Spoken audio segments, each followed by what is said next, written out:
ظہیر تو واپس آ گیا، اور وہ جو زیارت کا آپریشن تھا، مجھے آپ یہ بتائیں کہ جس بے دردی سے کرنل لئیک کو اور ان کے کزن کو شہید کیا جاتا ہے، سیکیورٹی ایجنسیز، قانون نافذ کرنے والے ادارے اس علاقے کو گھیرے میں لے لیتے ہیں، اور پھر اس کے بعد آپریشن ہوتا ہے، اور پھر ایک اہلکار سیکیورٹی نافذ کرنے والے اداروں کا وہ بھی شہید ہوتا ہے۔ اور کتنے شہید ہوئے؟ ہم مسنگ پرسنز کی تو بات کرتے ہیں، لیکن ہم کب ان شہداء کی بات کریں گے؟ کیا ان کے بچے، کیا ان کے گھر والے، ان کے ماں باپ نہیں ہیں؟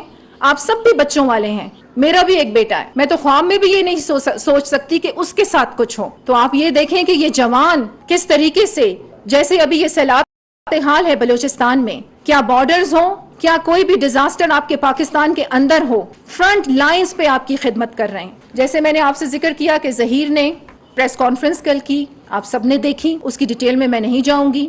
جو لوگ آلائے کار بنے ہوئے ہیں، بیرونی سازشوں کا شکار ہیں، چند لوگ ہیں، ہم چاہتے ہیں کہ وہ ہمارے اپنے لوگ ہیں اور وہ ان سازشوں کو سمجھیں اور بیرونی سازشوں کا آلائے کار نہ بنیں۔ اس سے ان کی اپنی سرزمین کا نقصان ہے، بلوچستان کا نقصان ہے، بلوچوں کا نقصان ہے۔ آپ اگر آئیں، میں آپ سب کو دعوت دیتی ہوں کہ آپ بلوچستان آئیں اور آپ بلوچ بیلٹ میں جائیں۔